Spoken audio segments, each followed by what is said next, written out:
Lectura del Santo Evangelio, según San Lucas. En aquel tiempo, fue Jesús a Nazaret, donde se había criado. Entró en la sinagoga, como era su costumbre los sábados, y se puso en pie para hacer la lectura.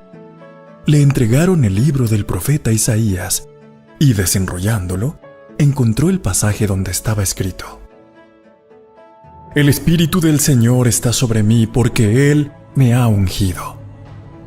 Me ha enviado para anunciar el Evangelio a los pobres, para anunciar a los cautivos la libertad y a los ciegos la vista, para dar libertad a los oprimidos, para anunciar el año de gracia del Señor. Y enrollando el libro, lo devolvió al que le ayudaba y se sentó. Toda la sinagoga tenía los ojos fijos en él. Y él se puso a decirles: Hoy se cumple esta escritura que acabáis de oír.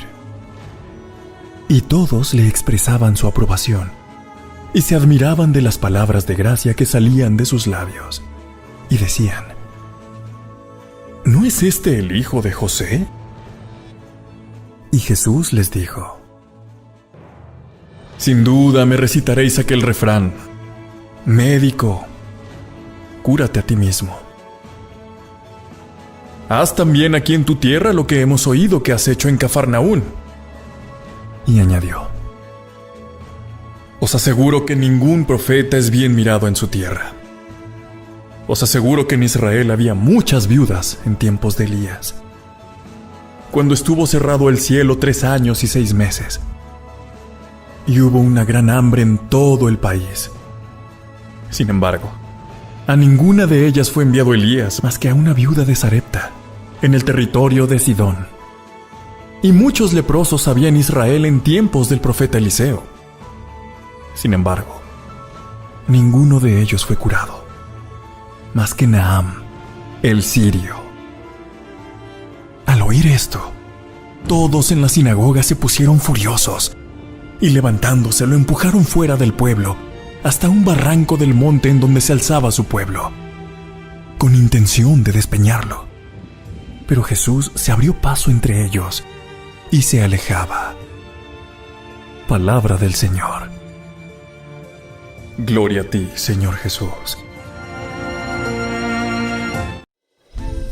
Ven Espíritu Santo, llena los corazones de tus fieles y enciende en ellos el fuego de tu amor.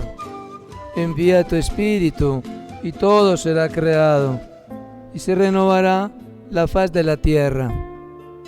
Oh Dios, que lesionaste los corazones de tus fieles con la ciencia del Espíritu Santo, haz que guiados por este mismo Espíritu saboreemos las dulzuras del bien y gocemos siempre de sus divinos consuelos.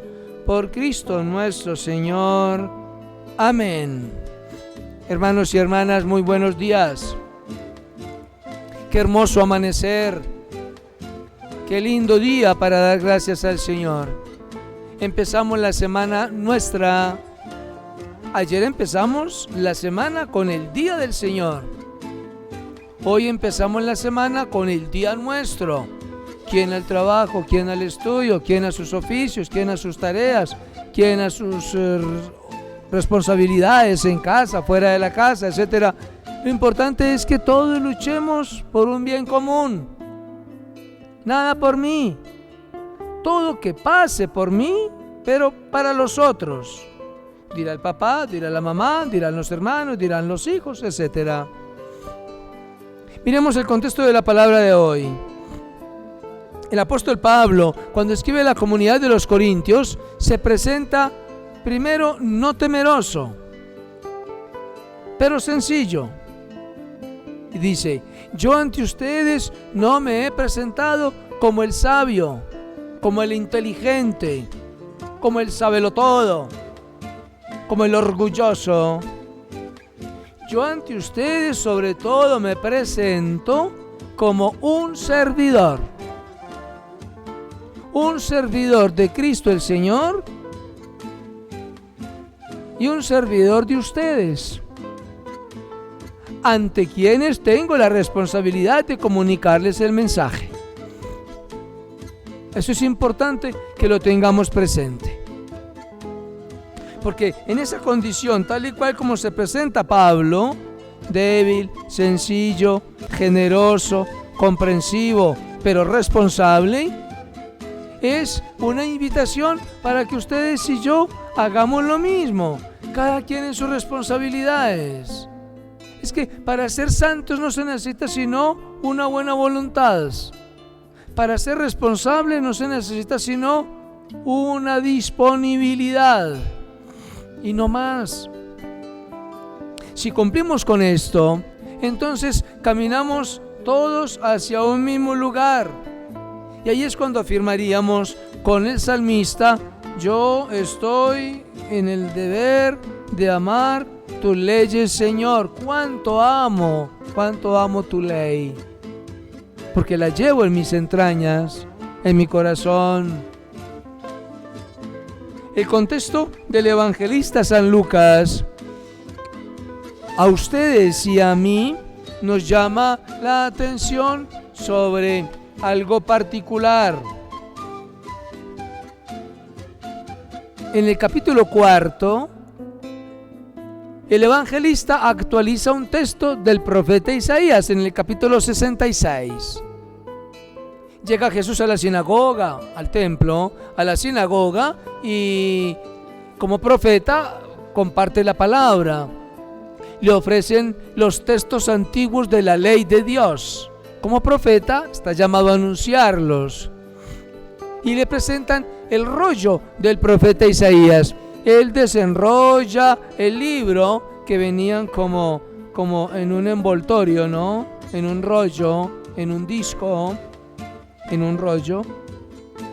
Y lo desenrolla y encuentra un pasaje que dice: el Espíritu del Señor está sobre mí, porque Él me ha ungido, me ha enviado para dar la buena noticia a los pobres, para llevar el mensaje a los prisioneros, para sacar a los cautivos de las mazmorras, para hacer que los ciegos vean, los sordos oigan, los mudos hablen, los cojos corran, los tullidos se desenrosquen. ¿Ve? Toda esta tarea, que es la tarea de la misión, mírenla desde lo físico, pero es para indicar lo espiritual.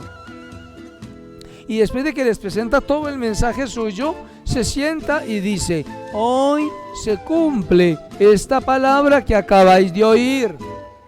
Hoy se cumple porque la profecía de Isaías en el capítulo 66 se cumple en la actualización de la palabra en el testimonio del mismo Jesús, en quien se cumple la profecía en el capítulo 4 de San Lucas. Hoy se cumple. Pero como la gente lo conoce, entonces comienzan a dudar de él. ¿Y este quién es? Vean cómo habla. Este es el hijo del carpintero, el hijo de doña María, y toda su familia vive aquí con nosotros. ¿Cuál Mesías va a ser este? Y entonces él va a advertir: ¿Vieron por qué muchas cosas con ustedes no se pueden hacer? Dudan, niegan, desprecian un mensaje. Solo un profeta rechazado en su propia casa. ¿Ve? Él estaba en Nazaret. En su propia casa es rechazado un profeta. Ahora me dedicarán el refrán: médico, cúrate a ti mismo, dice el Señor, ¿no? Me dedicarán el refrán. Pero la verdad es la comunicación del misterio. El misterio o de su presencia, de su encarnación, de la salvación, el misterio de la redención. Eso era lo más importante para comunicar, aunque aquellos lo despreciaron. Que no nos pase a ustedes y a mí. No esperemos que las cosas las digan como nosotros querramos, según las condiciones nuestras, en fin, todo a favor nuestro. No.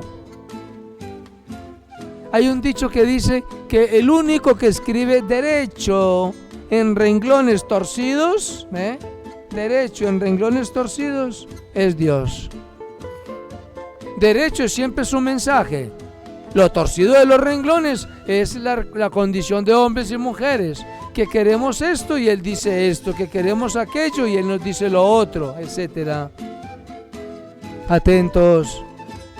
No podemos desfigurarnos y mucho menos olvidarnos de que el Señor nos habla a la inversa en muchas ocasiones de como ustedes y yo esperamos.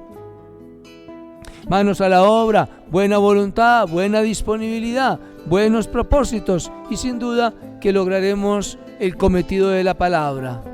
Tengamos como el apóstol, sencillos, pero como Jesús, seguros de que lo que decimos, anunciamos, comunicamos, transmitimos es la verdad. Y ante esa verdad, ustedes y yo no tenemos ningún reparo de negación. Ojo, ningún reparo de negación. Recuerditos en casa para todos. Saludos a los hijos. Recuerdos a los abuelos. Que los bendiga el Dios Padre, Hijo y Espíritu Santo. Descienda sobre ustedes y los acompañe para siempre. Buen día.